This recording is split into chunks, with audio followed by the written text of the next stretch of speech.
Ja, ak dovolíte, ja by som možno po ekonomickom pohľade a politologickom pohľade priniesol pohľad sociologický a s istou dávkou humoru hovorím, že sociológovia to vždy skomplikujú a tiež poviem, že pani Magda Vašarová zrejme po mne to skomplikuje tiež podobným spôsobom, pretože určite viete, že pani Magda je tiež sociologička, takže v tomto zmysle chápem, že sociologičky majú prevahu v tej miestnosti a toto ma teší. Takže a ešte zareagujem hneď na začiatku na tie zbytovy, tak skutočne to, čo som v Poľsku som raz zažil, dvojhodinovú diskusiu Stasiu Vajda Ščigiev na tému smrti. A to musím povedať, že to sa nedá zažiť nikde inde, iba v Poľsku, aby traja významní intelektuáli v krajine debatovali 2 hodiny o smrti. To má naozaj, to bol jeden určite. No dobre, tak skúsme sa dostať k tomu liberalizmu. Ja samozrejme podobne ako o tom hovoríme so študentmi, sa snažím vždy operacionalizovať pojem, s ktorým teda máme prísť do styku. No a tu narážame na zásadný problém, ktorý už koniec koncov kolega Mareš riešil. Zadefinovať nejakým spôsobom liberalizmus je nesmierne ťažké a hlavne v rôznych kontextoch znamená niečo úplne iné. A toto sú vlastne všeobecne známe veci. Byť liberálny vo Francúzsku znamená byť pomaly až extrémne pravicový, byť veľmi napravo. Byť liberálny v Amerike určite viete, že znamená byť demokrat a v podstate veľmi lavicový, dokonca s rôznymi sympatiami v niektorých prípadoch k reálnemu socializmu. Ja som to sám zažil. Byť liberálny v Británii znamená byť centrista. No a byť liberálny v Strednej Európe, aby sme sa pohybovali v našom priestore, tak častokrát v pohľade tých iných neliberálnych ľudí znamená byť morálne neukotvený, alebo mať prehnaný záujem o veci, ktoré sa týkajú identít, menšín, týkajú sa teda toho, čo je súčasťou liberálnej demokracie 21. storočia, teda záujem nielen o to, aby boli zabezpečený pohľad väčšiny, ale aby sa utužovala kohézia spoločnosti vďaka tomu, že vnímame citlivo potreby menšie.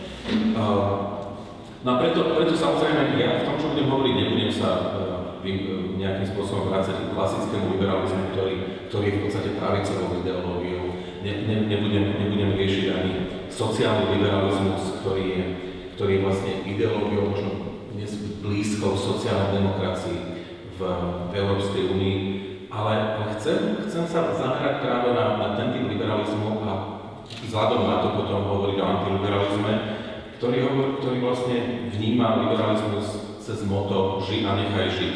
Áno? Kde sa končí sloboda jednotlivca, začína verejný záujem, nejaké časti slobody je potrebné sa vzdať, ale samozrejme to je postoj, ktorý zdôrazňuje otázky nediskriminácie, snahy bojovať s predsudkami, stereotypmi spoločnosti. No a mimochodom, koniec koncov, to je aj pohľad, ktorý, ja viem, že to medzi politológmi nie je zrovna obľúbený, autor medzi mnohými, ale ja si myslím, že tam to prepojenie na ekonomiku vidí. Adam Przeworski, vlastne americký politológ poľského pôvodu, ten už pred dávnymi rokmi dal do súvislosti stupeň rozvoja demokracie a stupeň rozvoja ekonomického rozvoja. No a ukázal, že vlastne všetky najvyspelejšie krajiny sveta sú zároveň demokraciami, ekonomicky vyspelé. No a samozrejme niekto môže vstať a povedať, no ale počkať, čo tak Singapur? No ale podľa Przeworského práve na istom stupni rozvoja, keď sa krajina stane demokratickou, je vysoko pravdepodobné, že ňou už aj ostane. Áno, to znamená, keď sa Singapur raz stane skutočnou liberálnou demokraciou, je vysoko pravdepodobné, že ňou už aj ostane. A vlastne sú iba 2 precedensy, ktoré z posledných 40 rokov, Argentína a Grécko, ktoré v 70 rokoch sklzli z tých liberálnych demokracií smerom k nejakej vláde čiernych plukovníkov. A v tomto zmysle niekto by mohol povedať, že máme predestinovanú cestu dopredu, lebo ostaneme liberálnymi demokraciami. Ale tam ja budem tiež trošku skeptický a nadviažem na predchádzajúcich rečníkov, ktorí tiež vyjadrili istú skepsu. No a samozrejme, že keď hovorím o tom, že ako ja osobne vnímam to, voči čomu sa antiliberalizmus vymedzuje, tak nadväzujem na takých liberálnych mysliteľov, ako je John Rawls, ktorý vo svojej slávnej knihe Theory of Justice hovorí veľmi jasne, keď musím povedať, že tá téza sa omiela stále dokola v tej knihe. Úloha štátu nie je realizácia koncepcie dobra, ale zaisťovanie spravodlivosti sociálnych súvislostí, v ktorých ľudia žijú svoj život.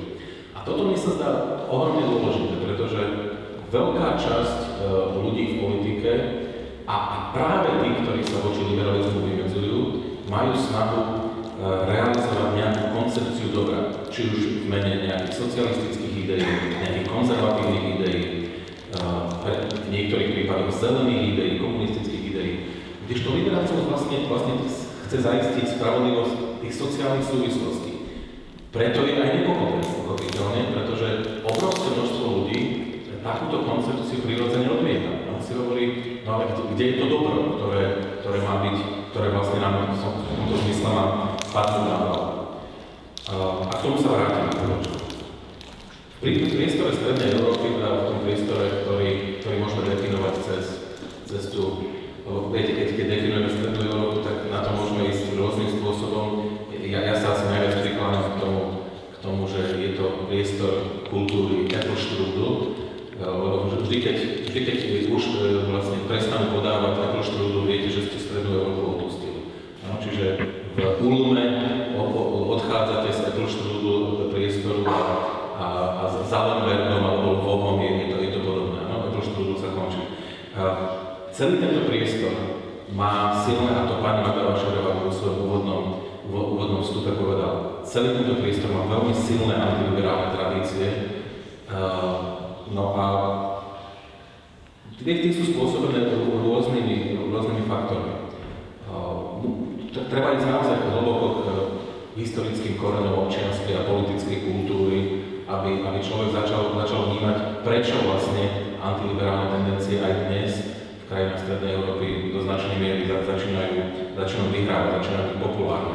Silný egalitarizmus, ktorý v tomto priestore bol vždy prítomný. Silný antiintelektualizmus. A viem, že mnohí môžu prísť a povedať, no ale veď antiintelektualizmus to je prítomné aj v iných krajinách sveta. Áno, ale u nás častokrát je to v Strednej Európe až istá glorifikácia manuálnej práce napríklad. Áno? Tento typ antiintelektualizmu, ktorý už povedzme v priestore západnej Európy nájdete ďaleko menej. Silný štátny paternalizmus. Áno, to sú tí autorovci konec koncov. Ale zdá sa, že tie korene sú ešte hlbšie. No a ja by som dodal, samozrejme, istá etnizácia verejného priestoru, pretože v momente, ako začnete etnizovať verejný priestor, tak vlastne tie liberálne tradície podlážate. Keď k tomu mám pristúpiť sociologicky, tak ja osobne si myslím, že a prinesiem niekoľko dôvodov sociologických, prečo antiliberalizmus začína byť úspešný v priestore Strednej Európy dnes. Áno, poznáme tieto historické korene.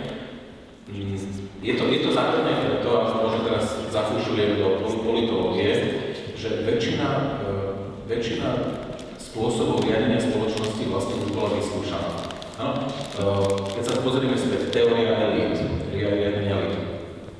Moc sa to neosvedčilo, alebo aspoň neboli s tým úplne najlepšie skúsenosti. Marxistické teórie. Opäť neosvedčili sa v praxi.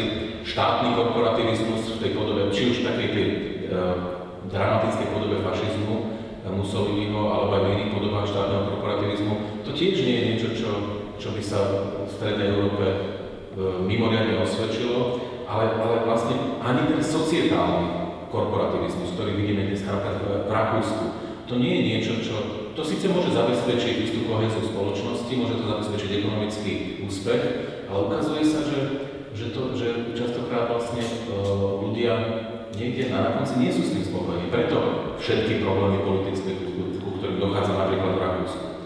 A ukazuje sa teda, že tá pluralistická teória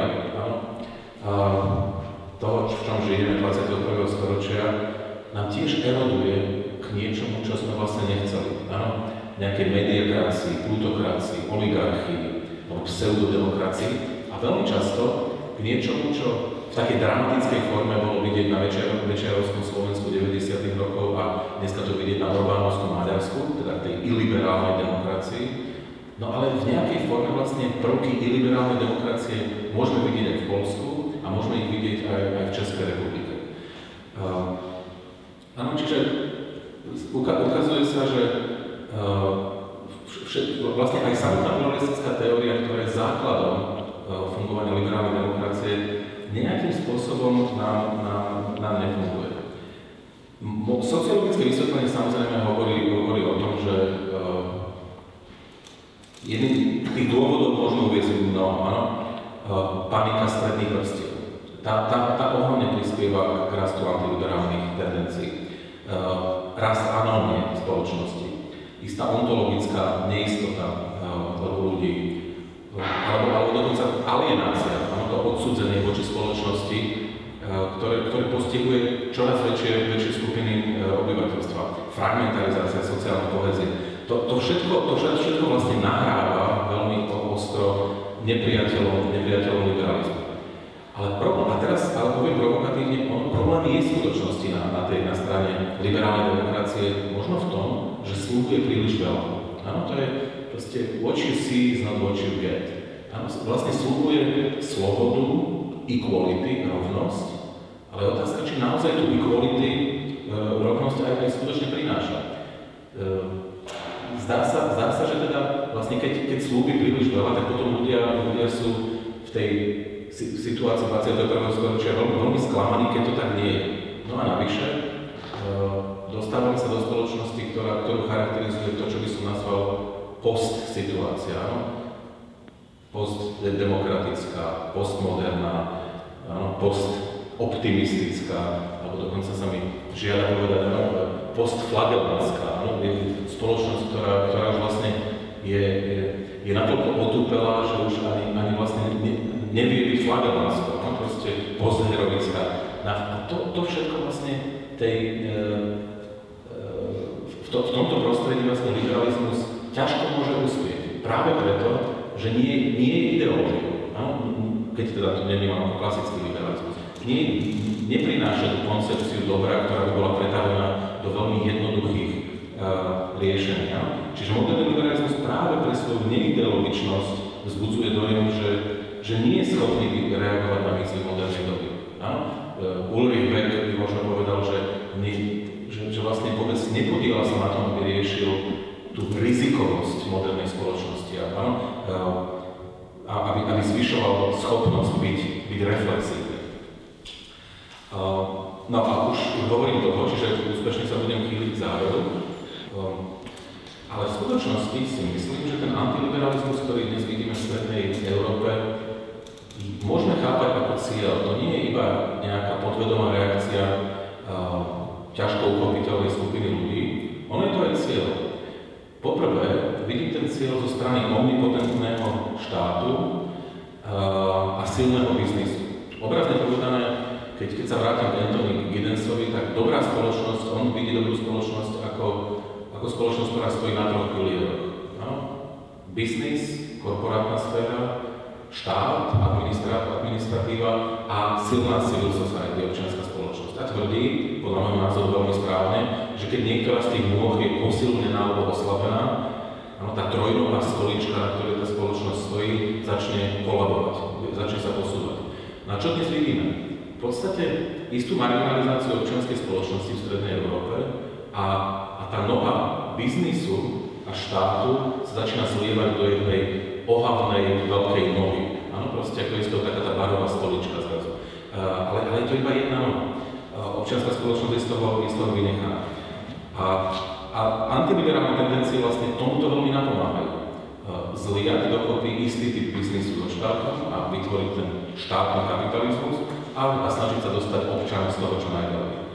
Po druhé, vidím, že je to cieľ, snaha o robenie ideologickej politiky.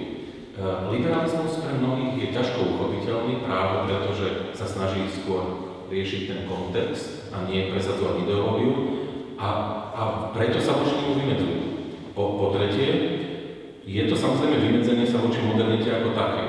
Dnes to vidíte v niektorých krajinách strednej Európy, na Slovensku, v Poľsku, v Maďarsku, cez rôzne fundamentalistické kresťanské skupiny, ktoré sa v skutočnosti vymedzujú voči moderne ako takej. Áno, to sú v podstate ľudia, ktorí obrazne povedané zostali v predosvietelskom období a nevedia sa už 250 rokov zmieriť vlastne s výdobytkami osvieteneckej doby. Samozrejme, že sú to marginálne skupiny, ale v skutočnosti zasievajú do tej spoločnosti, ktorá bola značne sekulárna a osvietená, mimoriadne rušivé momenty. A v tomto zmysle ten antiliberalizmus je cieľom per se. No a posledné, po štvrté, no je to vymedzenie sa voči politike, ktorá je vlastne ťažko uchopiteľná pre malú zrozumiteľnosť pre občana. Občan, ktorý si nevie vysvetliť, ako tento svet funguje, tak vlastne hľadá jednoduché vysvetlenia. Istým spôsobom skladá tú atribučnú rovnicu, istým spôsobom si vysvetľuje svet, no a to volá po rôznych konšpiráciách. A tie práve v tom liberálnom svete samozrejme nemajú čo hľadať, ale práve liberálny svet, ktorý je tak ťažko uchopiteľný, tak volá vlastne po týchto konšpiračných vysvetleniach. No? Svet začal byť strašne komplikovaný, nevieme, kto ho riadi. I keď vlastne vieme, lebo minule pred pár rokmi som sledoval fascinujúcu snahu švajčiarskych autorov, ktorí sa snažili zistiť, kto riadi tento svet a zistili, že je to 300 švajčiarskych firiem, 300 firiem na tomto svete teraz. To je dobrá správa a zlá, že? Tá zlá správa, že je to 300 firiem, tých najväčších. No a dobrá správa je, že tým pádom padá akákoľvek konšpiračná teória, lebo keď má niečo riadiť 300 firiem, tak tá konšpirácia by sa raz prevalila. Áno, to je príliš veľa. Keby to boli 3 firmy, tak to by šlo, ale 300 firiem je moc. Áno, inými slovami, no, ale práve preto tá prepojenosť antiliberalizmu s antisemitizmom, o ktorom sa už sme sa bavili, antimenšinovosťou.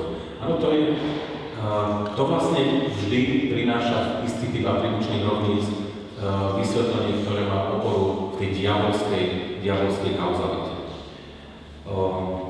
Čiže možno tu by som to ukončil, že ja by som tvrdil, a to zároveň dávam ako zásadnú tému do diskusie, že vieme identifikovať príčiny, prečo antiliberálne tendencie sa šíria v Strednej Európe. Vieme to uchopiť, či už ekonomicky, sociologicky alebo politologicky, ale tá moja téza je, že v skutočnosti antiliberalizmus je cieľom mnohých skupín obyvateľstva, narábajú s ním vlastne naprosto cieľene a cieľom je vlastne podkopať základy liberálnej demokracie a dostať sa či už v tej forme rôznych liberálnych demokracií, podkopať zásady moderny ako takej, alebo vlastne posilniť spoluprácu biznisu a v podstate vyprázdneného štátu. Ďakujem.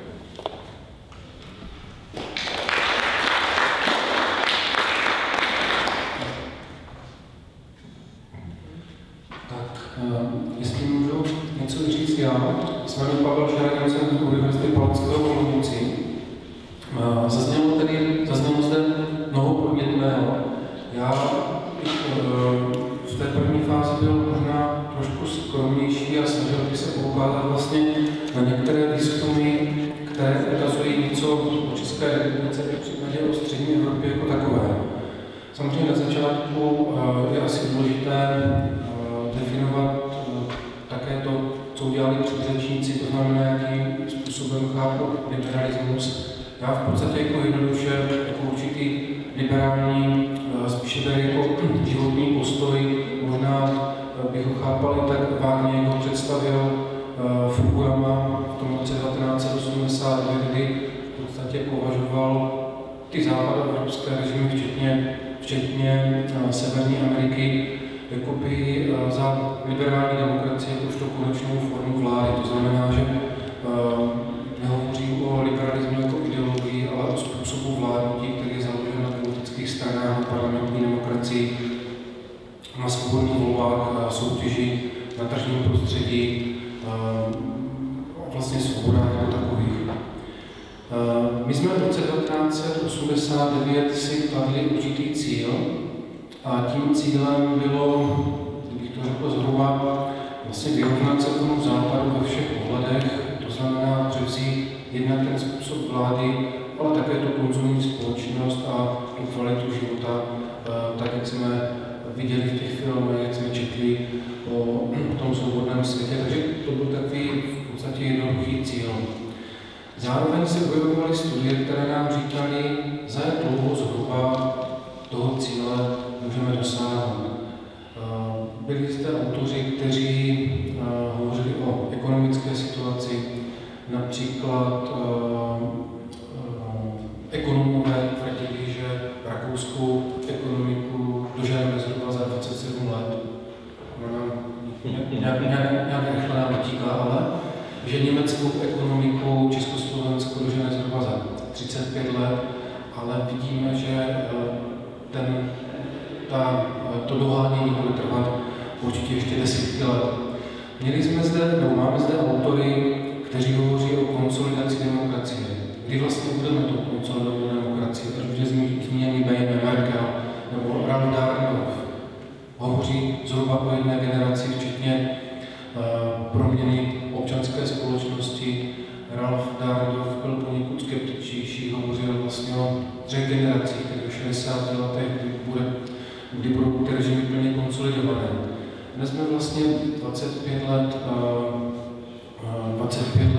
budování demokratických režimů a v té střední Evropě, respektive v zemích Visegrádské čtyřky, vlastně tak dlouhé období demokracie vlastně žádná z těch zemí od doby svého vzniku vlastně nikdy nezaznamenala. Takže v tomhle směru je to pro nás něco nového, ale zároveň je potřeba to považovat asi i za něco úspěšného, těch 25 let. Před chvílí zde zaznělo vlastně, že politika je nám málo srozumitelná. S tím bych v celku souhlasil a máme k dispozici celou řadu vlastně výzkumů, které nám ukazují, jaký je postoj Čechů, Slovínců, Slováků, Maďarů, ale i Němců k demokracii, respektive k politice jako takové.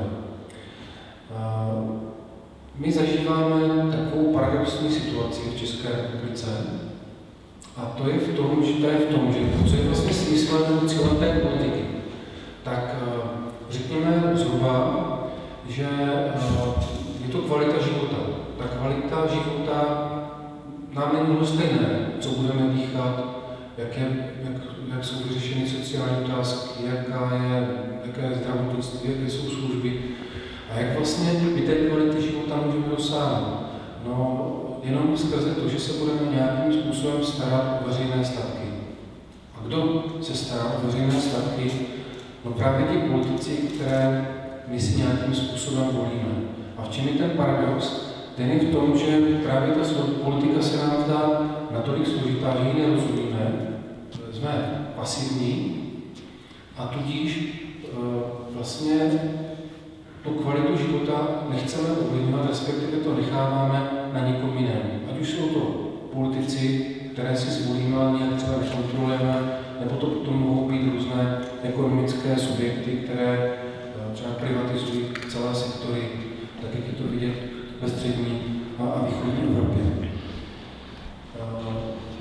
Německo by nám mohlo být do značné míry vzorem právě v tom, jakým způsobem se tam odehrává něco jakoby politické vzdělávání, jakým způsobem ta země se vyrovnala s politickou gramotností. Samozřejmě ta situace je poněkud odlišná a to v tom, že to Německo, které prošlo vývojem do roku 1945, tak najednou se mělo vydat na cestu liberální demokracie jako takové. A vlastně lidi, kteří většinou podporovali ten režim, který tam byl do roku 1945, tak najednou se měl stát někdo jiný. A my vidíme, že to Německo prošlo tou cestou velmi úspěšně. Samozřejmě bylo to také díky Angličanům, Francouzům, Američanům, kteří je učili demokracii, ale ty výsledky jsou naprosto viditelné právě ve srovnání s tou střední a východní Evropou. Takže podívali bychom se na některé výzkumy, které nám vyplývají například z European Social Survey, které máme k dispozici třeba z Eurobarometru nebo z národních výzkumů, tak je takový soubor otázek, které můžeme volně označit za ty, které tvoří něco jako politickou Českou republiku, tak nám z toho souboru otázek vyplývá, že Češi, když je otázka třeba rozumíte politice, tak samozřejmě Češi řeknou, že politice nerozumí. Ještě mnohem méně než Slováci, než Poláci, i než Maďaři, Slovinci. No, i střední Evropy jsme na to nejhůře. Nedůvěra v politické instituce nebo politické strany. Tak opět v té České republice jsme na tom hůře, a teď nemám na mysli pouze data aktuální, ale pokud si skutečně udělám třeba průměr za posledních 10-12 let, tak to globálně, pokud ta čísla bereme v potaz, tak opět Češi jsou vlastně nejméně důvěřiví v politické instituce a politické strany. Kdybychom se podívali na další otázky, zásadná politika složitá, ano, nám se zdá nejsložitější. Dokážete si představit situaci, že se budete aktivně účastnit politiky, tak Češi zase jsou prostě na tom chvostu.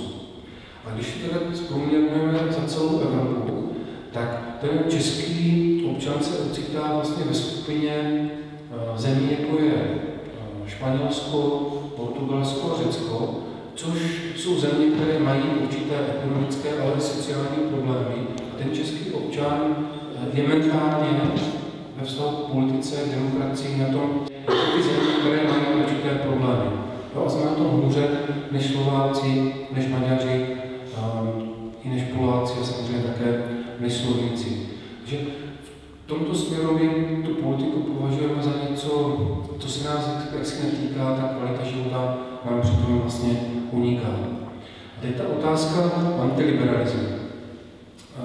My jsme tedy zhruba čekali, jestli po těch 20 letech ty teorie budou naplněny a dojde k něčemu, nechci říct převratnému, ale zdali ta generační výměna třeba přinese jinou správu věcí veřejných.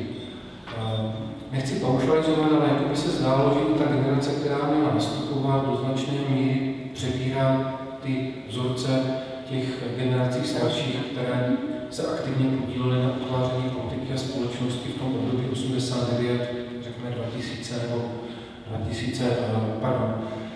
2012, tak jak to máme, nebo 2014, jak to máme dnes. Zároveň všechny ty země prošly určitými krizemi a asi kladu otázku, jestli je to krize vlastně konsolidovaných demokratických zemí, nebo je to ještě postkomunistická slabost. Samozřejmě je to defektní období slovenské politiky 94-98, tak to je nepochybně výrazem té postkomunistické slabosti. Když se podíváme na Polsko vlastně nadvlády PiSu, tak určitě to není inspirativní období pro ostatní středoevropské země. Když se podíváme na Českou republiku, teď nevím, které takovéto období bych zvolil, jestli období opoziční smlouvy nebo určité nedospělosti, kdy si sesadíme vládu prostřed předsednictví vlastně nejdůležitější věci. A tyto vlastně defektní úkazy najdeme skutečně všude a ta otázka je, proč vlastně to můžeme dospět. Nicméně, my jsme nyní v roce 2014, tedy čtvrtstoletí po tom roce 1989 a těch zemí vidíme vlastně, ty země mají něco podobného. Vlastně v žádné té středoevropské zemi neexistuje silná pravicová, silná levicová strana. Vys Polsko, vys Maďarsko, vys Česká republika, tak bychom mohli přes Slovensko samozřejmě až do Slovinska. A naopak, jakoby ty stranické režimy, ten politický systém se nějakým způsobem mění. To je ta moje otázka vlastně, proč k těm změnám dochází, že vítězí nějaké širokospektrální hnutí, respektive hnutí jakoby nespokojených, které nechtějí mít s tou politikou nic společného, ale které chtějí vládnout. A takovéto nové strany nebo nová hnutí najdeme skutečně ve všech těch zemích, včetně Slovenska, které nám dlouho bývalo dáno za příklad. To znamená, vlastně zároveň s těmi hnutími my vidíme nějakou snahu prostě zrychlit tu kvalitativní proměnu. To si myslím, že je velmi nebezpečné. A můžeme si uvádět celou řadu příkladů, víc třeba ta česká zkušenost. My jsme měli do roku 2006 velmi stabilní stranický systém, kdy ty dvě největší politické strany dokonce měly v poslanecké sněmovně 77% mandátů.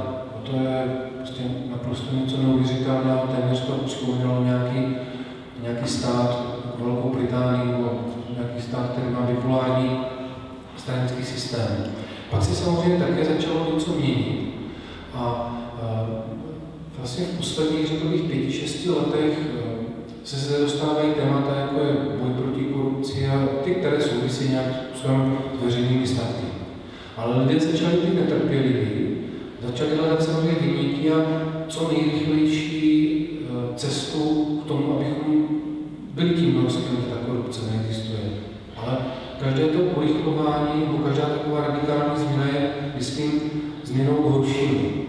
A ta netrpělivost je vidět u řady lidí, kteří jsou velmi kultivovaní, u politiků, kteří samozřejmě chtějí být co nejrychleji u moci, jako je Úsvit a tak dále. V roce 2010 zde byla takzvaná, řekl bych, voličská revoluce, kdy občanské spolky, kterých si nesmírně vážím, tak začali tu politiku také urychlovat a říkali, vlastně využívejte preferenční hlasování.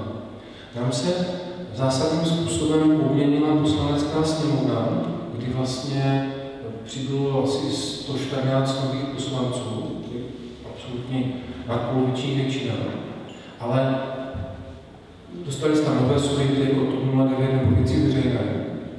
Ale to období 2010-2013 vlastně neznamenalo kvalitativně lepší poslaneckou sněmovnu. A naopak bylo to téměř jako nejhorší období, které si pamatujeme. Dokonce lidé jako Tomáš Halík přichází s tím po prezidentských volbách, teď to zopakoval, že je divné, jak volí zbytek republiky, tím myslel, že zbytek republiky zvolil Zemana, a že by bylo dobré, kdyby volili všichni jako v Praze. No, což pro mě je naprosto jako nepředstavitelné, kdybychom si to chtěli zrychlit tak dobře, tak už se volí jenom v Praze a my ostatně do toho tady nemluvíme. To mi připadá jako stejně demokratický projekt. A to zkracování, zrychlování vidíme všude u Karla Janečka, který chce zavést nový volební zákon. Vidíme snahy už zde zmíněného Úsvitu a také zde o tom byla řeč, vlastně zavést demokracii, která je založena na referendech. Takže těch signifikantních věcí samozřejmě bychom si mohli uvádět více, že se něco mění. Ale to já považuji za určitý problém a za určité vlastně antiliberální prvky. Tím nechci říct, že jakoby česká společnost je velmi liberální a ve všech ohledech, ve všech projevech toho chování liberální pravděpodobně velmi dlouho ještě bude.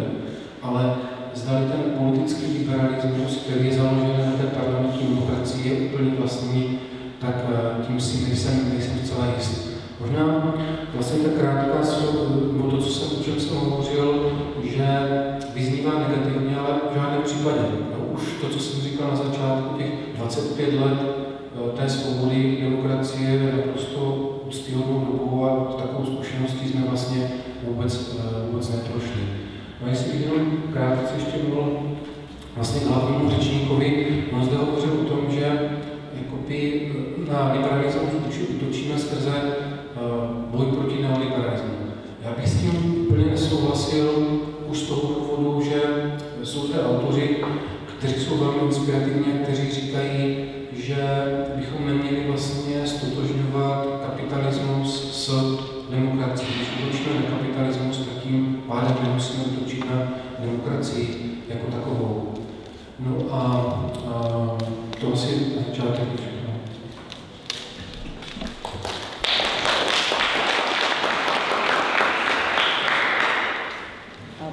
Já bych teraz poprosila o reakci pana Najara a potom pana Režu.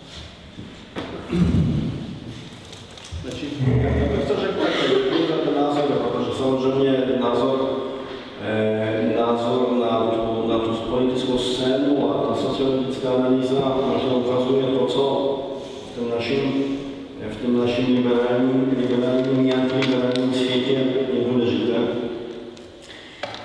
Já jsem záměrně v mém vystupení vůbec nemluvím o ekonomii čistě, o růstě, o ekonomických prvkách, protože já si myslím, že v tom smyslu ten liberalismus i ten antiliberalismus, to je jako, myslím, věčný spor o tom, co je královské, co je štátní, co patří k tomu, kdo mincuje, tlačí mince, a co patří k tomu řemeslníkovi, co patří k tomu živnostníkovi a co je jeho právem na tom trhu prodávat nebo vyrábět. Já si myslím, že to je ta dimenze, o které měli bychom se zamýšlet, a i to není hlavní bod naší diskuse, protože naše země se dostane do toho otevřeného světa, a já jsem o tom říkal trošku, v té globalizace, kde ta práce, to, co jsme uměli dělat, to, co byly zlaté české ruky, jo? To, co bylo polské zemědělství, to, co byla konkurenceschopnost Maďarska, to dneska už neplatí. To znamená, dneska už to není to, co dává nám výživu, a bohužel musím to říct, my dneska jsme jako Čína pro západní Evropu. My dneska prodáváme naši pracovní sílu, která je podceněná, prodáváme naše výrobky, které jsou levnější, lacinější, a to, že k nám přicházejí investice z zahraničí a musí na to pyšní, nejenom Amazon v Brně, co jsem četl dávno, ale díky tomu, že prostě budeme konkurenčně schopní jenom kvůli mzdám. Bohužel náš podíl v té ekonomice, v té nové liberální ekonomice i světové ekonomice neodpovídá.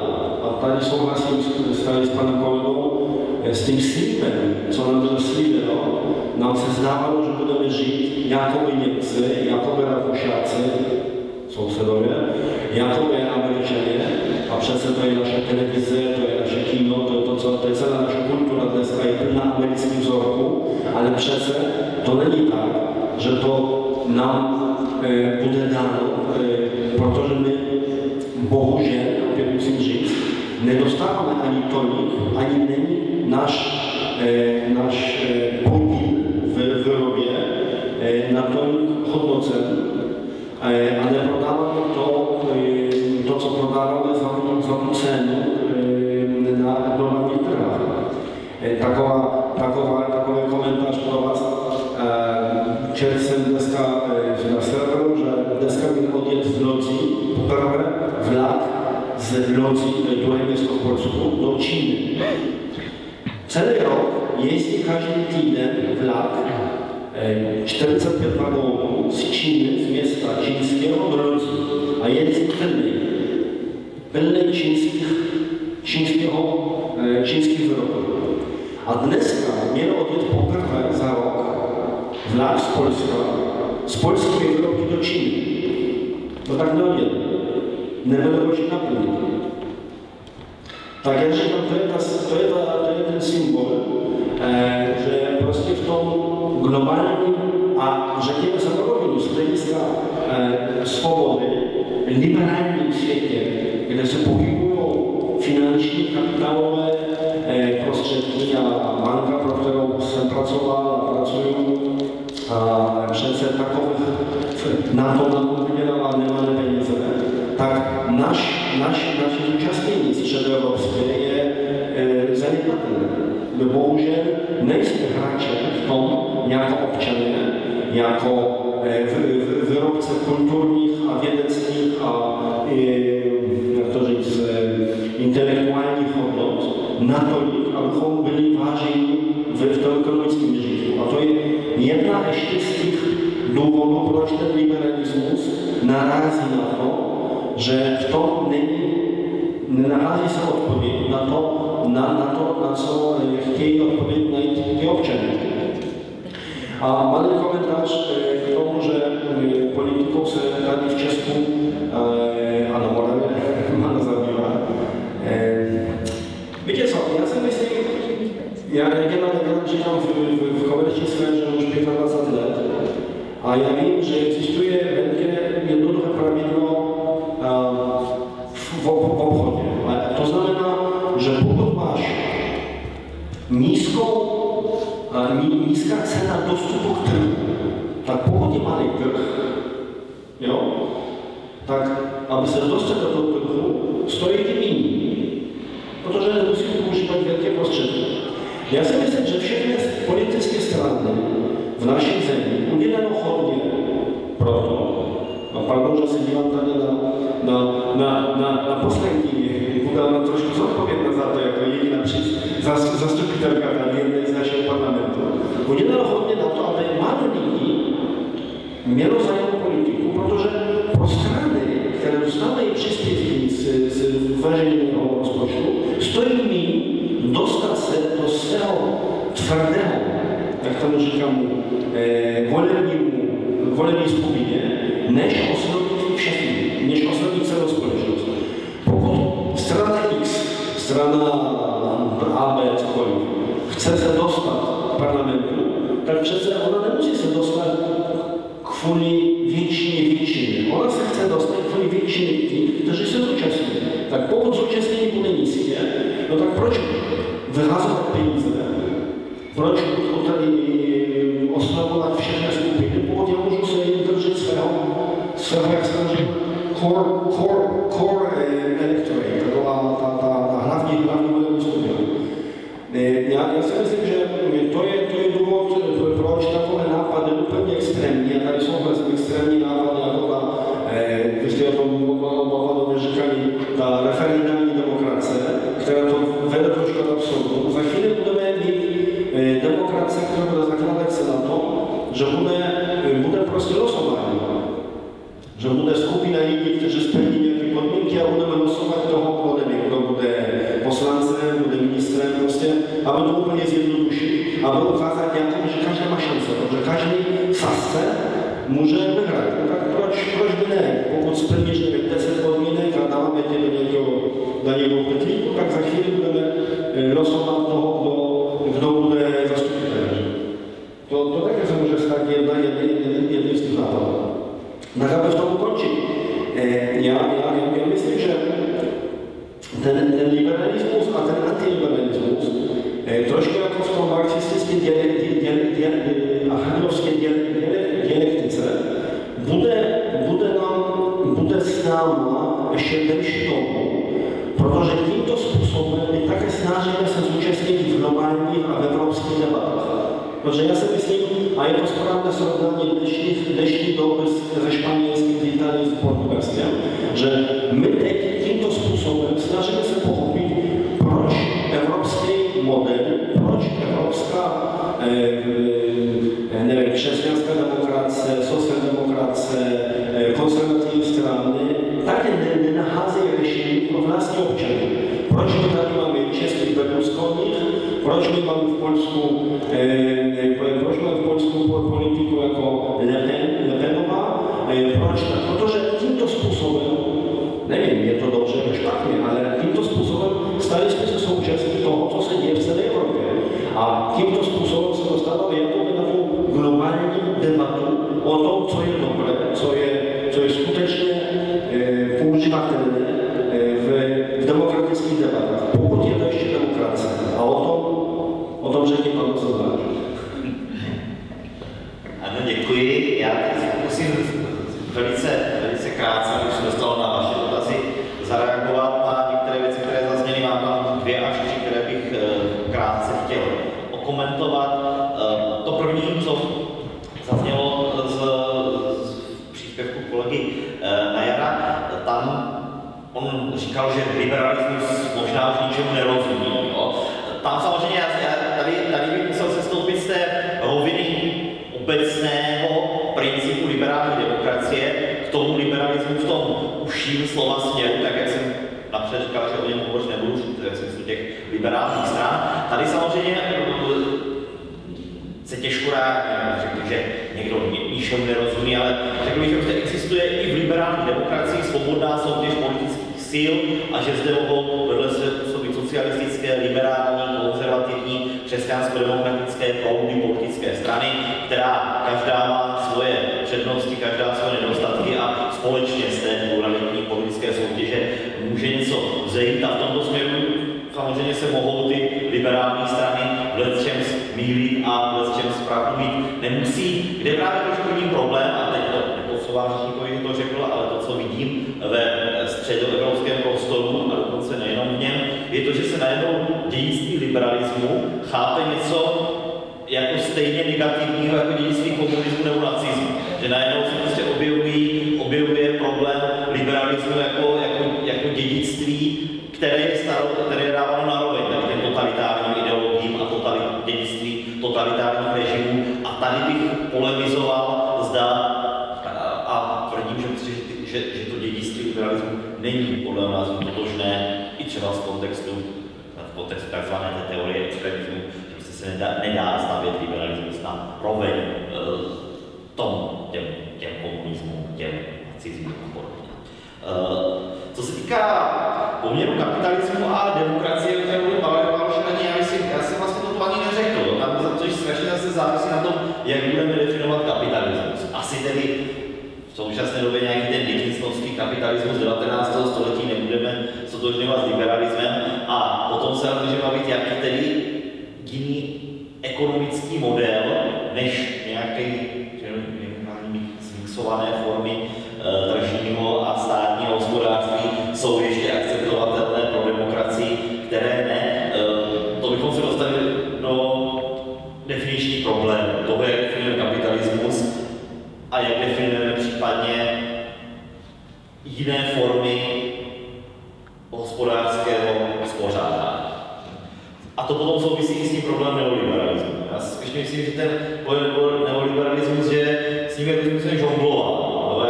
Já bych se musel dostat do problému toho, jak tedy nadefinujeme neoliberalismus a zdá se někdo prostřednictvím neoliberalismu nesnaží kritizovat samotnou podstatu liberální demokracie, což nemusí být vždy, a nemusí být třeba i dominující, ale myslím si, že třeba zrovna v některých těch proudech třeba antiglobalizačního hnutí tyto věci byly z mého pohledu stotožňovány, to proti neoliberalismu, z útoky proti některým principům liberální demokracie. Já jsem nedávno četl, řekl bych téměř geniální knihu Jiřího Hruši Beneš jako Rakušan. A tam skutečně jsou věci, na které už jsem dávno zapomněl, které jsem si uvědomil v nových souvislostech. A ukazuje se to vlastně, že ty dějiny nejde doběhnout. Pokud je tam samozřejmě, ta Benešova cesta byla v určitém momentu potom, co nejdál od toho Rakouska, ale konec konců v tom roce 1948 tady se zachoval vlastně Beneš a tak jak vlastně se zachovalo celé Rakousko, tak v té době, kdyby nám to Rakousko bylo vzorem, tak by to bylo velmi, velmi příjemné. Já nevím, respektive tak, jak vy jste chápal, asi to Rakousko, to znamená země, která je neutrální, která vlastně nenese ty problémy toho okolního světa, tak i v tom Rakousku, že se něco stalo, byly tam určité věci, které nabourávaly ten stranický systém, které souvisely prostě s chováním určitých jedinců a říkalo se, že to také důsledek vlastně toho Rakouska. Ty Bernardovy knihy, vlastně ta analýza toho rakouství, nebo Rakouska, ty jsou také naprosto jaksi geniální, prostředné, takové velmi trefné. Já si myslím, že nám vlastně na tu reflexi dnes chybí takový člověk, jako byl Bernhard v tom Rakousku. A ta iluze té výjimečnosti české, kdy samozřejmě Václav Klaus už v roce 1990 se nechtěl otevřít Polsku, že se bál, že nás Poláci vykoupí a hovořil, že o té výjimečnosti. A ty citáty samozřejmě bychom si mohli říct jeden za druhým, včetně toho, že v roce 2000 budeme mít euro, protože my jsme vlastně nejprogresivnější zemí. Tak ona, ta jakoby ta výjimečnost trvala naštěstí pouze do roku 1998, kdy potom nastupovala úplně jiná vláda. Takže myslím si, že vlastně tu iluzi výjimečnosti my jsme vlastně potom ani nezažili. Že k tomu Rakousku takové izolaci, neutralitě, že máme velmi daleko, ale bohužel těch syndromů té české společnosti je celá řada, které nám vlastně neumožňují pohlednout vlastně na sebe sama, na ty dějiny. Protože jsou to jednoduché věci. Ta Česká republika nebo česká společnost byla většinou vždy oběť někoho, aspoň tak jsme se tvářili. A pak, když se nám dostalo morální vítězství, jako v případě Beneše, takže toto vítězství, které on říká, kdy on říká, vidíte, já jsem říkal, že to tak jednou bude. A my jakoby čekáme na to, že my jsme nějakými proroky a říkáme, podívejte, tak to zase nějak bude. Já v tom vidím naprosto stejnou asymetrii Beneš jako Klaus v tomto směru, kdy on vlastně útočí na Evropskou unii a říká, on možná má pravdu. Možná Evropská unie se rozpadne za 50, za 100 let a potom někdo napíše, vidíte, Václav Klaus měl pravdu. Ale myslím si, že v tom není ta podstata.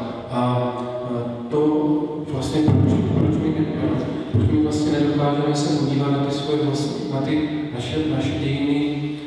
Já v tom vidím právě ten syndrom té obětí, který tu byl v roce 38, 68 a my bychom byli lepší, kdyby nám to vlastně někdo neskazil. A myslím si, že i v tom roce 2014, že pořád ještě žijeme v tomto směru a tak to ukazujeme dneska třeba na Bruselu. No, a svou vlastní historii částečně třeba se dozvídáme skrze Polsku, už tady byl zmíněný Ščídel, kdy jsou tam naprosto úžasné věci, které skoro žádný Čech vlastně netušil nebo nevěděl. Já přistupím k odpovědi k otázkám a trošku k další diskuse. Někdo se ptá, proč se lidi nezajímají o to, co se kolem nich děje a proč jsou lhostejní.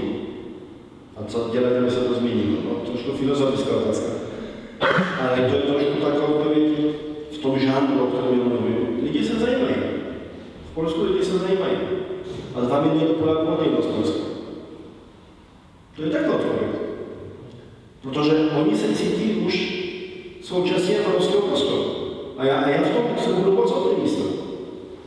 Já občas říkám mému synovi, já mám syna, který má 25 let, a o tom, co jsem dělal i v tom vládním období, byl jsem ve vládě. Já říkám, ano, vstoupil jsem do vlády, když jsem vstupovali do Evropské unie, protože jsem chtěl otevřít prostor. Já si myslím, že to je něco, o čem také měli bychom uvažovat, a i Češi, myslím Slováci, myslím Maďaři, tolik neodjíždí, tolik nemigrují, tolik nependlují, řekněme takhle, ale je to samozřejmě také nový jev. To znamená, lidi to zajímá. Ale lidi dneska zajímá život, který jim dává práce v Anglii, práce v Irsku, práce v Německu. A já v tom nevidím nic špatného. To znamená, nevidím v tom, že Polák musí být Polákem jen pokud žije mezi tou Odrou a Dysou a Bugiem a chodí do polského kostela a jí bigos a pije vodku, to je ten Polák. Ne, já myslím, že je spousta Poláků a ty Poláci také měli bychom si děti Evropany. A já sám žiju také na tom polsko-českém a částečně slovenském prostoru. Tady v Brně měl jsem infarkt. A tady v Brně zavedl jsem M-banku, kterou možná někteří z vás používají.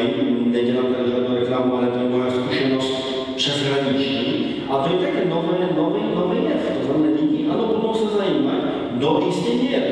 A potom pojedou někteří přes hranice do Rakouska, do Německa, někteří pojedou až do Austrálie. To bude škoda, jak Evropa odjede do Austrálie.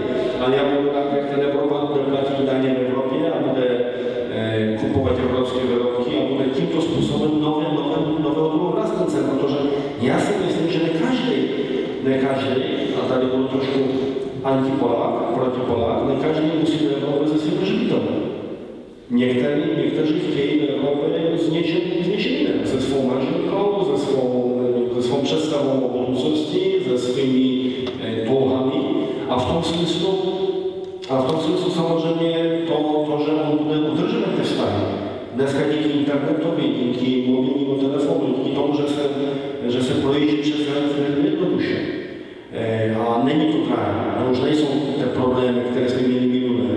Teď nebudu vzpomínat, já mám 55, tak já už můžu vzpomínat minulost, tak je to v tom dobro. A to je bohužel jediná odpověď. Pokud strany, pokud politikové, pokud lídři zjistí, že už nemají komu mluvit, protože všechno vědí, nemají jak platit te svoje sliby, protože nemají daně, protože te daně jsou placeny v Německu, v Anglii, v Irsku. Pokud zjistí, že nejsou příspěvky sociální na důchody, protože také jsou placené tam, no tak začnou o tom uvažovat. Ale na druhou stranu, my máme v Polsku kolem 14% nezaměstnanosti.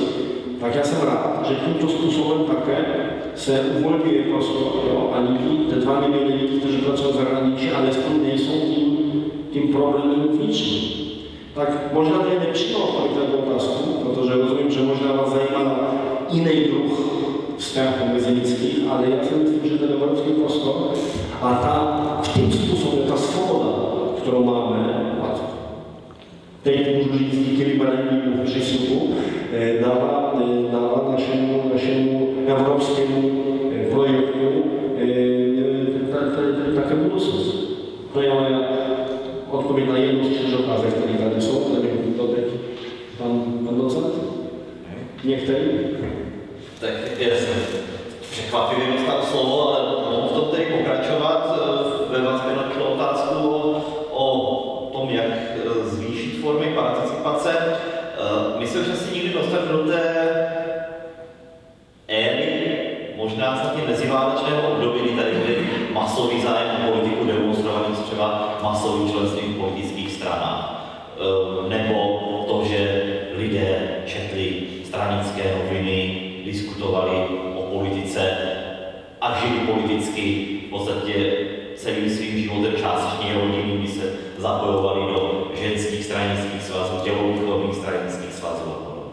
V tomto si myslím, že ani ta 90. léta, kdy byly pokusy na to navázat, se stala neúspěšným v tom směru, že by se tady projevila ta éra jaké masové demokracie a masového zájmu o politiku tímto směrem. Podíváme se na členstvo politických stran, tak v České republice klesá ovšem, nebo relativně nízké vztahu k populaci je i v Polsku či na Slovensku. Ale samozřejmě teď si hned skritizuji, nelze stotožňovat zájem a aktivitu ve veřejném životě s členstvím v politických stranách. Na druhou stranu je to do určité míry indikátor toho, že lidé jsou ochotní jít do něčeho, co třeba v České ústavě je zakotveno jako v podstatě i hlavní aktér pluralitní demokracie. Máme přímo v jednom ústavním článku zakotveno, že náš systém spočívá na svobodné soutěži politických stran. To samozřejmě lze obejít jinými formami participace v zájmových skupinách, v, dejme tomu, nyní už méně formálních uskupeních zajímajících se o politiku. A do jisté míry si myslím, že tu participaci může nahrazovat snaha o informovanost. Snaha získat informace o politice a zodpovědně se rozhodovat. Zde bych byl trošku skeptický, nemyslím si, že tou ideální formou přenesení, nebo nemyslím si, že tou ideální, nechci být normativní, nemyslím si, že to efektivní formou přenesení participace je účast ve virtuálních komunitách a v nových sociálních sítích. To, co se někomu jeví jako hodně efektivní nástroj, to znamená, že se řada věcí přenese na Facebook, na Twitter a na podobné věci, tak já si myslím, že to právě oslabuje tu reálnou participaci, protože to, že se někdo vyjádří něčemu na Facebooku, ve facebookové skupině, ještě neznamená, že proto něco dělá, že ten jeho názor je daný stejně, jako kdyby se zúčastnil nějaké jiné politické činnosti. Takže v tomto směru si myslím, že spíše se ta problematika musí z té přímé politické participace přenášet do zodpovědné informovanosti a ze snahy být informován a zodpovědně se rozhodovat v těch možnostech, které mám. A zároveň musím říkat, že ne každá forma participace přispívá k tomu rozvoji liberální demokracie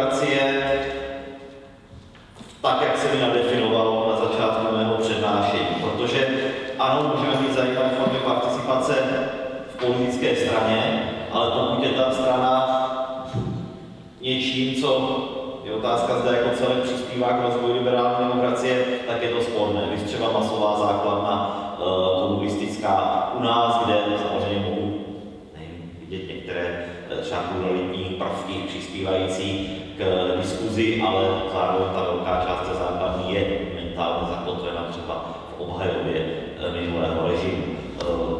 Mohu vidět zajímavý fenomén poslechu politického nebo částečně politického rádia v Polsku, a myslím teď Rádio Maria, ale nemyslím si, že velká stabilní základna tohoto rádia je něco, co přispívá k participaci posilující liberální demokracii v tom smyslu, jaký chápu já.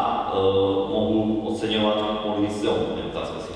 ale mohu vidět silnou politickou participaci třeba v skupení typu Maďarská garda, kde se celé rodiny zapojují do této aktivity, ale zpochybňují to, že tato participace posiluje liberální demokracii v Maďarsku. Takže byl bych také opatrný v tom stožovat jakoukoliv participaci z pozitivy pro liberální demokracii v tom směru, jak jsem ji nadefinoval. Já bych také ještě několik slov k tomu dotazu. Možná třeba ještě před 10 lety bych odpověděl na tu otázku, proč se lidé nezajímají o politiku. Bych řekl, vždy to nevadí, protože naopak velký zájem o politiku může ukazovat, že v té společnosti je něco nezdravého. Například na Slovensku v roce 1998, kdy volební účast byla 84%, jestli se nemýlím. Takže naopak to může být spokojen s tím stavem, který je, víra v to, že ať se bude levici nebo pravici, je to v podstatě jedno, protože budou tu nějaké daně, demokracie funguje, tak proč se vlastně na to starat. Ale dneska po těch 10 letech se díváme poněkud kritičtěji a myslím si, že ten nezájem lze demonstrovat se na tom příkladu srovnání Německa a České republiky. Proč v Německu doposud nebylo možné, aby tam vlastně přišel nějaký nový subjekt, který nikdo nezná, složený z lidí, o kterých tušíme, že existují, že působí v nějakém biznise, ale my je osobně neznáme, ani nevíme, jaké mají politické představy. Takovýto subjekt získá téměř 20% hlasů, jako u nás ANO.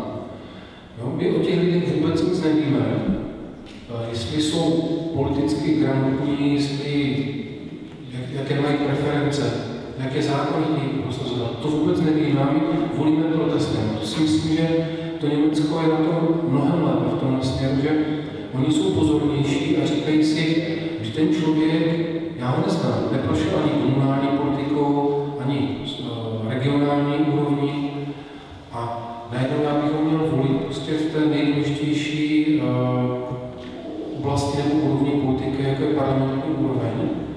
Když to v té České republice, tady je to protest, tak já ten hlas jim dám, nějakým způsobem to dopadne. V tom vidím tu určitou vlastně dospělost, nezrálost a proto si myslím, že ten zájem by měl být vyšší. Je to velmi důležité, protože na začátku jsem říkal, že ty veřejné statky je doménou politiky a tu politiku my bychom tímto způsobem měli kontrolovat.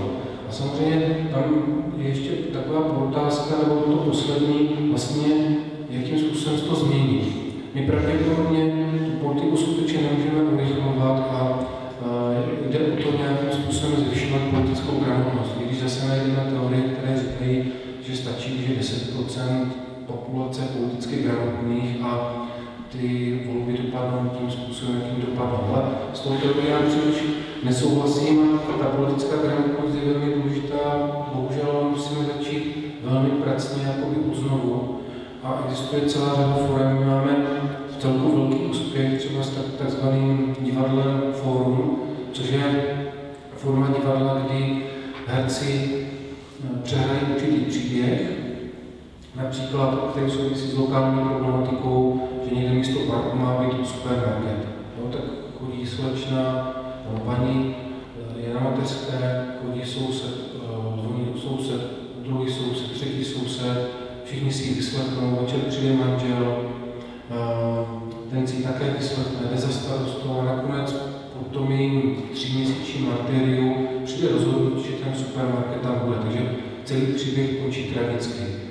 A teď to divadlo začíná hrát znovu a vyzve posluchače, když s něčím nesouhlasíte, s nějakým krokem, tak nás zastavte a řekněte, co byste udělali jinak. Takže s tímto samozřejmě v omezeném prostoru 20-30 lidí, ale sledujeme v celku úspěch, pokud ti lidé si ten problém takto uvědomí a není to pouze pasivní přemýšlení o té politice, ale pokud jsou vtažení, tak si myslím, že to je takový úspěch a moment, jakým způsobem zvyšovat participaci. Ja si dovolím tiež povedať na záver, keď mnohé z toho, čo som aj chcel povedať, už bolo povedané.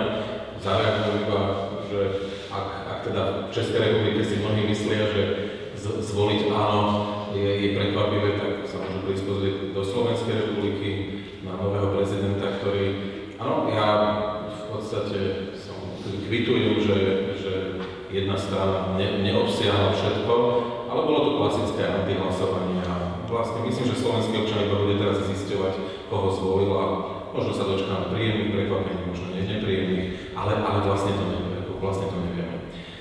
A otázka, prečo sa ľudia nezaujímajú? Ja si myslím, že sa zaujímajú. Tiež by som povedal podobne ako predrečníci, ale nenaplňa ich klasická zastupiteľská demokracia.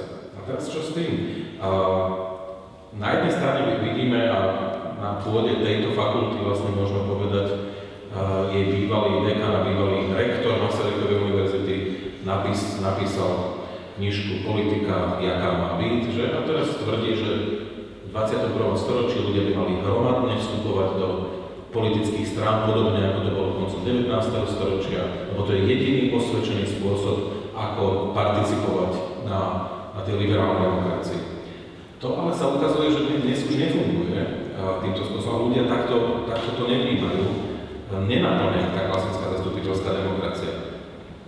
Čo to má byť teda? Ľudia volajú po občianskej participácii a pamätáme si dávno v minulosti Hannah Arendt písala o systéme rád, ktoré budú vládnuť. Áno, sme skôr zvyknutí na to, že v rámci nejakého modelu arén každý, kto chce, aby bol počutý v rámci verejného priestoru, tak sa snaží vydobiť si ten priestor. No a samozrejme, že a zvyšovať svoje šance na to, že dosiahne svoje. Ale skôr alebo neskôr odovzdáva tú agendu politickým stranám. Vždy to tak je. Proste v nejakom momente ten problém zadefinuje, predpripraví, dosiahne niečo, ale v nejakej fáze už to odovzdáva tým klasickým politickým stranám. Čiže niekde na záver konštatujem, že to môže byť tiež teda samozrejme dobytky z mladšou generáciou, ktorá sa má s tým problém stotožniť. Lepšie sme zatiaľ nevymysleli, to je taká veľmi konzervatívna odpoveď, ale lepšie sme zatiaľ nevymysleli ako zastupiteľskú liberálnu demokraciu, proste as good as it gets. Ale je faktom, že ľudia sú z toho mimoriadne znechutení a potom odpovedajú tým spôsobom, ako naznačili predrečníci. Ale promiňte, že mně se zablíkají červené světla, jak jsem slyšel tady zodpovědnou účast a tady jsem slyšel negramotnost občana. Pozor, pokud my řekneme, že volič je negramotný, anebo občan je negramotný, protože asi není, tak já se bojím, že tady vstupujeme do úplně jiné fáze, to znamená, že sedí tady nějaká elita, která rozumí, která je gramotná, a ten občan je nezodpovědný a nebude negramotný. Tak kdo, promiňte, tady dá ten certifikát? No, já myslím, je to velmi těžké, já vím asi, co myslíme, a vím, co myslíte, ale já se bojím, že takový přístup, že existuje nějaká ještě, promiňte, vysoká škola demokracie, že ta liberální demokracie má třídy, po kterých budeme postupovat.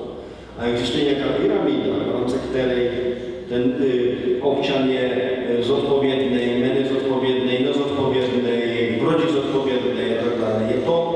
Je to rizikové. Já se bojím, že to přímo ano vede k tomu, že lidi nebudou se cítit v tom bezpečí, nebudou vědět, o co politiku jde. A ty, kteří budou říkat, že oni tomu rozumí lépe, že jsou zodpovědní, že jsou gramotní, že rozumí tomu světu, no tak ten dialog nebude tak probíhat. A to je moje reakce a jednoduše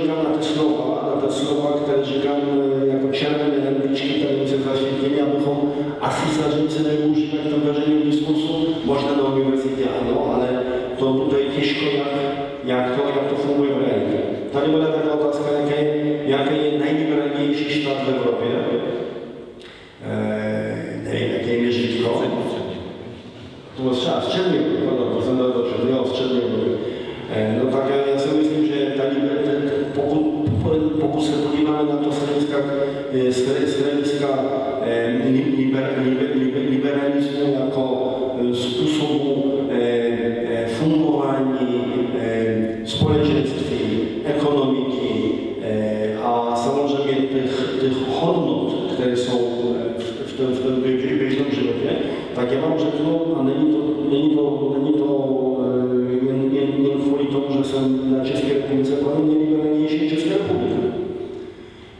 Protože já tady vidím největší rovnováhu.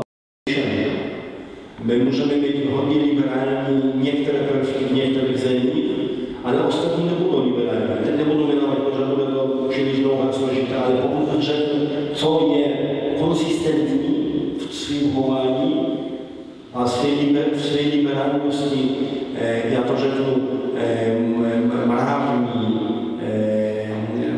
občanský, společný a ekonomické, tak vám je Česká republika a také kvůli tomu Česká republika hraje takovou specifickou úlohu v celém Vyšehradském trojúhelníku. Bez České republiky, bez Vyšehradská skupina neexistovala, bez České republiky není střední Evropa a myslím, že Česká republika z toho hlediska hraje takový, řekněme, nejliberálnější prvek, pokud já bych to tak vysvětlil. Pokud se vrtáte vůbec v Evropě, tak podobnou odpověď bych řekl o Holandsku a o Finsku, jako zemí, kde ta konsistentnost je nejsilnější.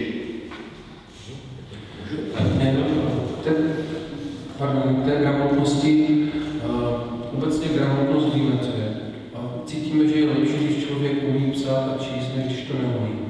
Hovoří se naprosto zaběhlá a počítat. Naprosto se hovoří o tzv. Finanční gramotnosti. Je to naprosto věc, kterou nezpochybňujeme a víme, že je dobré, když člověk ví, prostě, co je to úrok a co dělá banka s penězi a tak dále. Totiž, já když hovořím o politické gramotnosti, je to naprosto běžná kategorie. Já neříkám, že on rozumí lépe politice, ale já si myslím, že člověk by měl rozumět politice a měl by vědět, nebo mohl by vědět, že co to znamená, když dám někomu preferenční hlas, co znamená, když někoho vůbec volím a jaké možnosti mám, když se mi něco stane a politická strana zastupitelstvo něčem rozhodne, tak jaké způsoby jsou, že se obrátím, že můžu vystoupit na zastupitelstvo a tak dále. To znamená, není to, že bych někdo vlastně z nějaké pozice politické elity říkal, my rozumíme politice lépe, to vůbec ne. My si myslíme, že pouze bychom té politice měli rozumět, a zvláště v době, kdy jsou zde tisíce a miliony informací, včetně sociálních sítí zmíněných, a kdy ten člověk se v tom může nějakým způsobem ztrácet. To znamená, že neříkáme, že by je politická gramotnost, že rozumíme politice, ale že se jí snažíme porozumět. No a z těch údajů je to naprosto kategorie, s kterou se pracuje z ní politická věda, stejně jako s politickým informováním a tak dále, takže není to něco skutečně nadřazeného. Já právě také zareaguji na tu výtku. Já jsem použil termín nikoliv zodpovědnost občana, ale něco jako zodpovědná informovanost. Jo? A to bych právě dal, a já jsem o tom hovořil v souvislosti, když jsem hovořil o nějaké alternativě vůči těm tradičním formám participace třeba v politických stranách. A dokonce bych tomu ani nechtěl dávat nějaké normativní známé, když možná tedy, když třeba to zkusím to nahradit, možná bych ho tam i dal, možná bych třeba nahradil nějakým termínem třeba aktivní a systematická snaha o informovanost. A myslím tím právě to vyhledávání informací o politice tak, aby se člověk třeba vyhnul působení toho, co se nazývá mediokracie. To znamená tomu naservírování informací tak, jak také ty různé PR-ové skupiny a skupiny v zázemí politiky a médií chtějí manipulovat. A to si myslím, že může být do určité míry náhražka toho, jak byl člověk členem politické strany.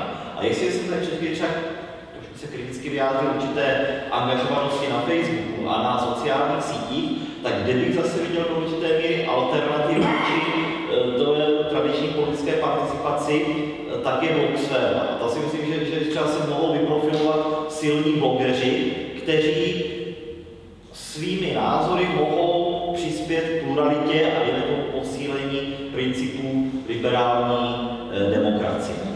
Když už mám slovo, tak se budu uzurpovat a budu dokonce odpovědět tu další otázku a já budu také souhlasit s tím, že ve střední Evropě jsou ty principy, ale možná i liberalismus nejsilnější v českém prostředí. A teď na to odpovím ale trošku jinak než předřečník a zúžím to, ten liberalismus jako na specifický politický proud. Když se podíváme na volební výsledky nebo na to, jak se kdo hlásí volebně, na volební výsledky stran, které se označují za liberální, tak to v České republice není až zas tak moc slavné. Ale já bych skutečně řekl, že ten liberalismus prostupuje u nás více politických proudů a navazuje na určité systematické politické dědictví v podstatě od Karla Havlíčka Borovského přes Masaryka až po dejme tomu dědictví Václava Havla, tak v tomto směru ten liberalismus v určitém pojetí prostupuje vícero politických proudů a nezapomeňme, že třeba i Občanská demokratická strana se od začátku hlásila jak ke konzervatismu, tak liberalismu. Je to určitě třeba jiný liberalismus, než zase hlásalo občanské hnutí a Václav Havel, ale liberalismus v různém pojetí byl různě až silně v českém prostředí zdůrazňován, a to kontinuálně, kde bych to právě dal do kontrastu s Maďarskem, kde, takřka se na to dnes zapomíná, Fidesz začal jako liberální strana, dokonce byl členem evropských liberálních struktur a teprve postupně poté se posunul do té pozice, kde je nyní a byla na dlouhou debatu diskuze o tom, co je vlastně občanská platforma v Polsku, jestli je možné třeba považovat za liberální stranu nebo ne, jestli ona je dědicem něčeho, jako je polský liberalismus, ale do toho bych se nerad pouštěl, možná i vzhledem k tomu, že tomu nemám teď dostatečné podklady, abych to zodpovědně analyzoval.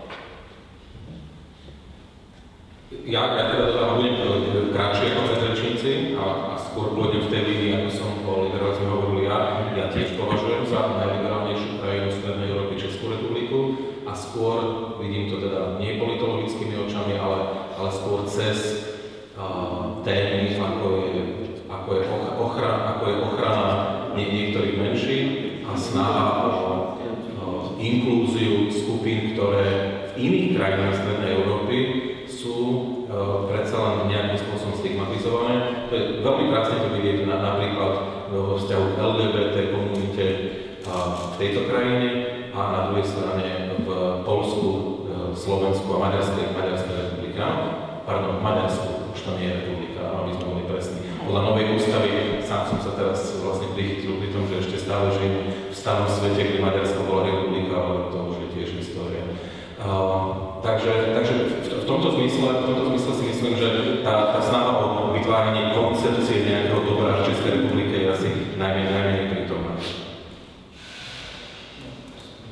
Dobre, ale my tu máme zásadnú otázku, ktorá nadväzuje na to, čo sme riešili, či myšlienky liberalizmu a utopia voľného trhu, ja to čítam tak, ako je to napísané, až štátneho korporativizmu môžu mať nejaký negatívny až odstrašujúci účinok hlavne na participáciu väčšinovej spoločnosti. Čiže ono je to vlastne podobná otázka, ako sme tu mali, ale ona ide skôr proti liberalizmu a utopii voľného trhu.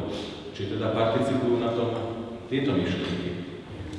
Já bych reagoval na ten trh, já jenom říkám takhle, riziko, které je spojeno se svobodou a tím, co to je volný trh, je samozřejmě tím, které vede k takové diabelské debatě, kolik států má zasahovat do ekonomiky, kolik států, kolik procentuálně, řekněme, a jaké odvětví měly být kontrolované státem a nevím, jak to říct, regulované nějakými nástroje.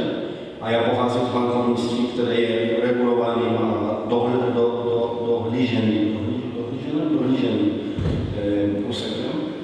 já si myslím, že tolik toho je možné, kolik je to, a tady použiju slovo, je to zodpovědné. To znamená, já si myslím, že liberální štát šel příliš daleko v tom, že veřejné služby byly jakoby, neříkám prodané, ale byly uvedené na trh. To znamená, ne každá veřejná služba může být tržní. A v tom smyslu já se nedivím, spousta antiliberální anebo kritickým liberalismu nevím, názorů, ano, kteří říkají, že to nemůže být všechno tržní a že to není utopie, to je prostě nebezpečí, protože je spousta důkazů, že takové řešení nedává občanům, rodině, obcí dostatečnou bezpečnost. To je otázka prostředí, to je otázka zdraví, to je otázka vzdělanosti a kultury, to je spousta jiných otázek, v kterých ten volný trh asi nemá co dělat, protože v tom smyslu on nikdy nebude volný, vždycky štát bude nejenom ten, jak jsem říkal v bankovnictví, the last resource, tou poslední instance, tou poslední moc, ale prostě musí splňovat spousta veřejných zájmů. A je, myslím, jeden z důvodů, proč liberalismus a neoliberalismus není úspěšný v našem regionu, je to, že prostě není schopen na ten pocit nebezpečí, na to riziko odpovědět a být v tom důvěryhodný. Prostě na spousta věcí jediná odpověď za posledních 25 let byla privatizace, deregulace, dekoncentrace, decentralizace a to vůbec neznamenalo, že ten život byl v tom lepší, úspěšnější a kvalitnější. To často vedlo k tomu, že ten občan a jeho nejbližší prostředí ocitlo se v nějakých uvozovkách nějaké nebezpečí, anebo štát musí zasahovat razantně, aby to zlepšit, aby to nějakým způsobem zabezpečit a to riziko zmenšit. Tak nevím, já jsem odpověděl na tu velmi filozofickou otázku, ale já myslím, že v tom je ta debata o tom liberalismu velmi těžká v našem regioně, protože ten štát je mladý, a ten liberalismus a ten trh také je mladý, tak my mluvíme o úplně nových zkušenostech, ale samozřejmě díváme se na to, co se děje od, řekněme, BRICSu, těch zemí jako Brazílie, Indie, Číny, až po Evropu a Spojené státy a hledáme to nejlepší řešení a vidíme, že ten volný trh, ta utopie svobod nevždycky je prostě odpovídající lidským a občanským zájmům.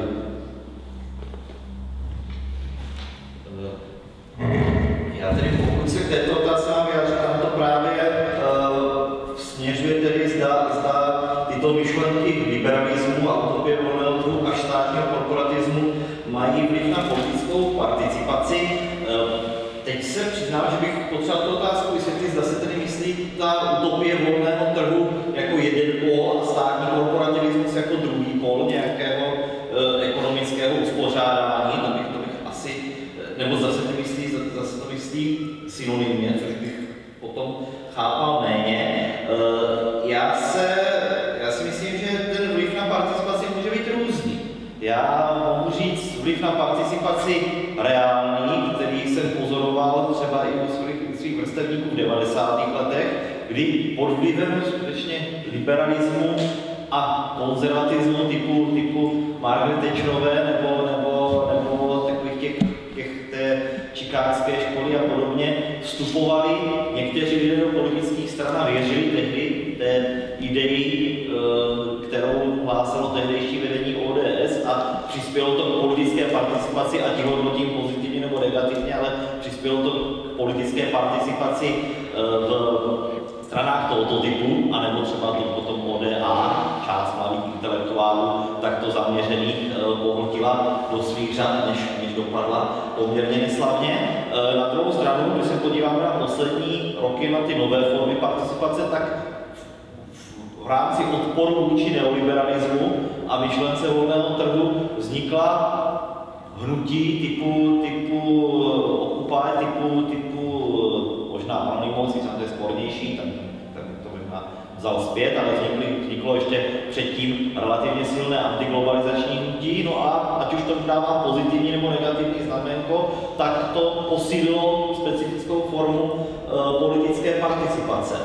Takže já si myslím, že tam lze vidět určitou vazbu ve vztahu k tomu, že se lidé profilují, ať už ve prospěch nebo proti určité ideji, a to je přivádí k různým formám politické participace. A pokud se vyjádří ten státní korporativismus, a spojím to s tím, co jsme tady debatovali před několika desítkami minut, a sice s problematikou Rakouska, tak tam bych třeba zrovna viděl to, že jakési zkorporativnění státu a rozdělení státu mezi dvě silné strany, myslím teď lidovce a sociální demokraty, často vede k tomu, že lidé vstupují do politických stran proto, aby získali nějaký post, protože ty strany to mají rozděleno, a dokonce i v takových oblastech, jako je školství nebo jako jsou některé jiné oblasti veřejné správy. A tam to tedy dokonce posiluje politickou participaci. Otázka je, jestli tím způsobem, který by byl z hlediska principu liberální demokracie žádoucí, také se vůči tomuto korporativnímu systému v Rakousku vyprofilovala takzvaná třetí síla, a myslím teď tím svobodnou písemnou stranu Rakouska, která zase z hlediska liberální demokracie přes ten název má řadu kontroverzních prvků. Jenom krátce bych dodal, také bych spíš si z té otázky vzal, že to vidím jako opozita, možná utopii volného trhu, pokud bychom to chápali negativně, jako právě například případ neoliberalismu, kdy vlastně ta negativní tvář neoliberalismu spočívá možná v upřednostňování některých ekonomických kritérií na celkový vývoj společnosti, tak v tomto směru skutečně ty protipohyby neoliberální tak velmi silně aktivizují společnost. A je o tom koneckonců celá kniha Noreny Hercové Blíživý převrat, která vlastně odvádí na ty klasické neoliberální třeba politické programy, tak my se vždy dočteme, že musíme šetřit.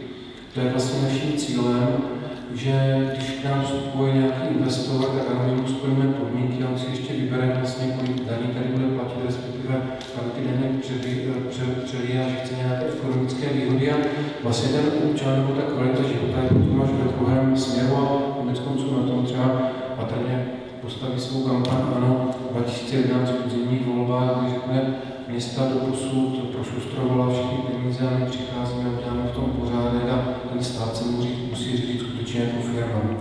Takže v tomto směru si myslím, že to ani nemá demonstrující účinek, ale naopak velmi mobilizační. No a možno, že by sme sa mohli dostať k otázke, ktorá už je špecifická, možno skôr politologická, nakoľko existujú v Českej republike výskumy, ktoré by dokazovali, že v Českej republike verejnosť sa identifikuje s hodnotami liberalizmu menej ako pred 15-20 rokmi. Tak možno, že môžete pokračovať. Možná politologická, možná sociologická, ale v každém případě je ta otázka velmi obtížná, já na ní úplně nedokážu odpovědět. Spíš bych vlastně zase něco doporučil, protože, jak jsme si na začátku říkali, ten liberalismus je velmi široký. Vidíme proměnu té společnosti v tom, že třeba je tolerantnější v řadě věcí, než k tomu bylo v roce 91, 92, ať už se týká třeba některých menších soužití osob jednoho pohlaví a tak dále. Ale k té otázce bych doporučil vlastně knížku Libora Prudkého Inventura hodnot, která se zabývá zhruba, která analyzuje řadu výzkumů české společnosti v posledních, řekněme, 20 letech. Tam je na řadě věcí vidět, jakým způsobem ta společnost se proměňuje. Nejsem si jistý, už jsem četl před jestli tam je explicitně liberalismus, ale spíš jsou tam ty hodnoty, které tvoří tu českou společnost. Takže spíš toho liberálního hodnotu. Ja som tak nepriamo vyzvaný na uvedenie sociologickej dimenzie a poviem presne to isté. Veľmi ťažko sa nachádza priamo nejaký, teraz nechcem použiť slovo dôkaz, ale poukázanie na to, že s hodnotami liberalizmu sa ľudia identifikujú menej ako pred 15-20 rokmi. Lebo ukazuje sa z výskumov, tak sme mohli veľmi všeobecne, že rastie počet ľudí, ktorí sú stotožnení s rôznymi zásadnými zmenami spoločnosti z hľadiska ich hodnotových orientácií, je ďaleko väčšia akceptácia rôznorodosti spoločnosti, ale zároveň, práve preto, že ideály pluralizmu narážajú na realitu, tak je ďaleko menšia akceptácia by som povedal, liberálnych postupov z hľadiska toho klasického liberalizmu. A to už je napríklad dimenzovanie sa voči kapitalizmu, dimenzovanie sa voči voľnému trhu. Čiže vlastne sa na to nedá odpovedať priamo a pokiaľ viem, tak priamo výskum, ktorý by priamo sa zaoberal teda liberálnymi hodnotami vo všetkých dimenziách, ktorých sme to schopní definovať, tak ja si na takých rýchlosti teraz ani nespomínam. Ale je faktom, že tak vlastne odpovedať jednoznačne áno alebo nie by bolo vlastne jednoznačne falošné. Já můžu pouze navázat. Já skutečně takto komplexní výzkum neznám, takže se tady za to omlouvám, možná existuje, ale já o něm tedy nevím. Já trošku od té odpovědi odskočím, protože pouze pokračoval v tom, že bych zdůrazňoval to nevědění, ale jenom taková zajímavá věc ve vztahu liberalismu a česká politika je už dneska v různých souvislostech několikrát zmiňované hnutí ANO 2011.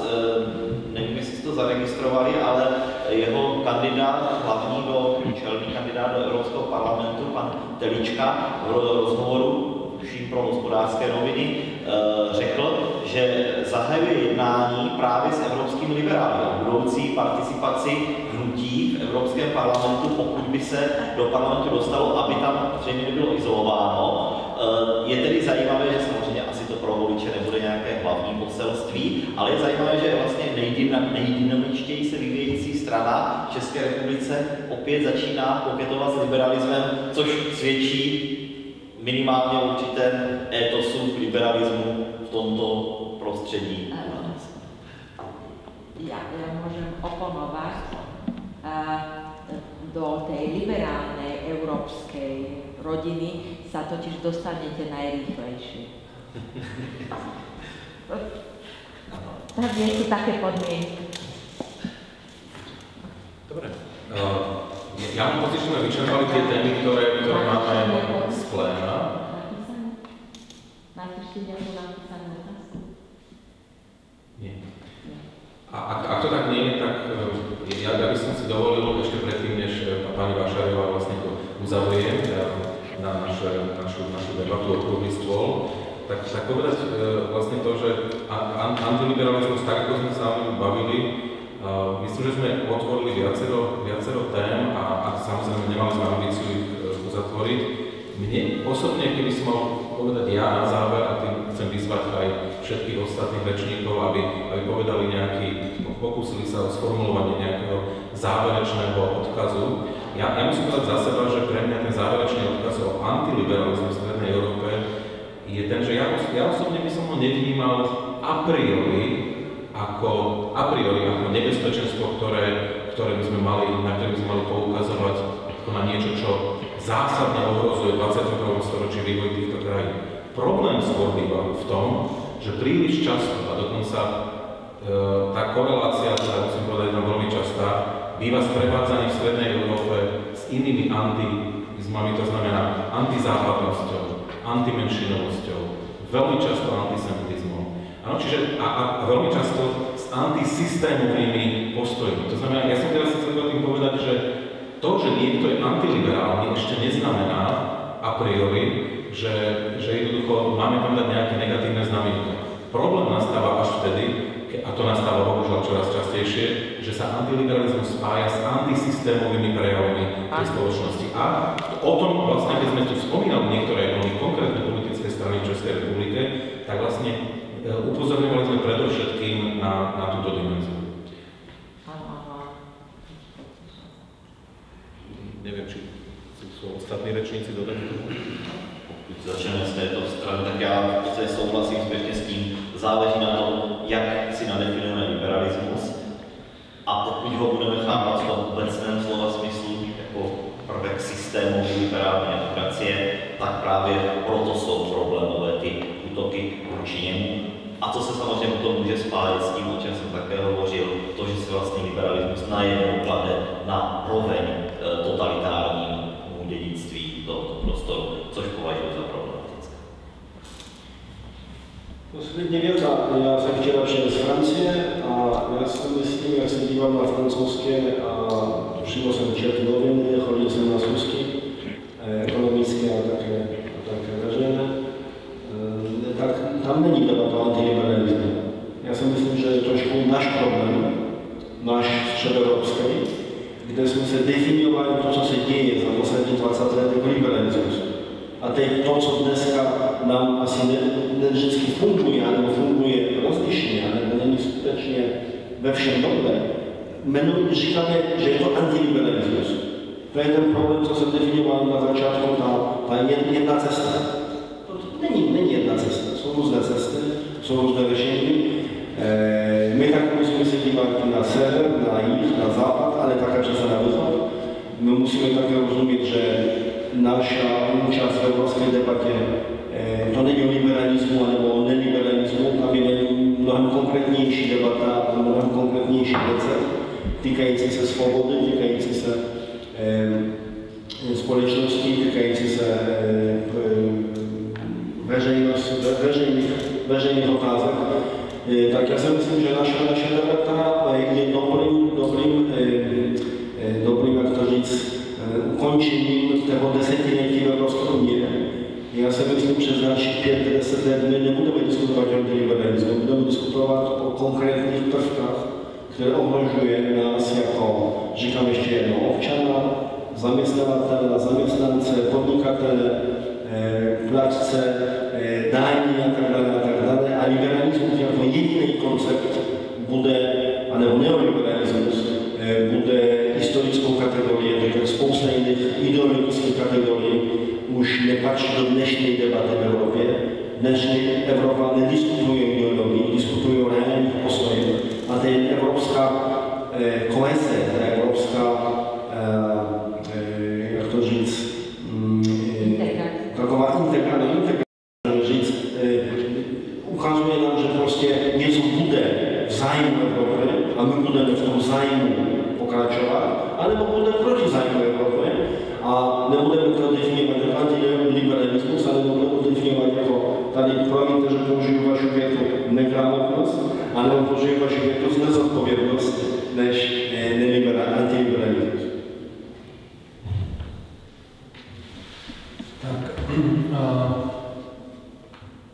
Souhlasím s tím, co zde bylo řečeno, že Česká republika je patrně nejliberálnějším státem ve střední Evropě. A já bych v této chvíli možná rozdělil přístup k liberalismu a liberální společnosti. Já si myslím, že česká společnost je velmi liberální a ten liberalismus si udrží velmi dlouho. Otázkou je, nakolik to bude odpovídat i politická forma vlády. To znamená, určité ohrožení právě vidím v nějaké té zkratkovitosti, respektive třeba ve vyjádřeních předních českých podnikatelů nebo slovenských, kteří působí v České republice, kdy oni velmi často říkají, že není slyšet ten ekonomický hlas a že by i lidé, kteří vlastně podnikají, tak by měli dávat o sobě velmi, nebo měli být slyšitelnější. A řada z nich také říká, mě by se líbila možná nějaký osvícený autoritář, který dokáže vlastně tu demokracii udržet, ale bude rozhodovat pevnější rukou. Takže v tom vidím určité ohrožení a druhé ohrožení, nad kterým se pozastavuji, ta základní otázka, kterou pravidelně si klademe a vidíme i v průzkumech, považujete demokracii za nejlepší možný způsob vlády a těch lidí, kteří odpovídají ne, tak to procento neustále stoupá, takže v tom vidím určité ohrožení a skutečně to vidím v tom liberální společnost, ano, ale zdali liberální forma politiky se nám drží, tak to nevím.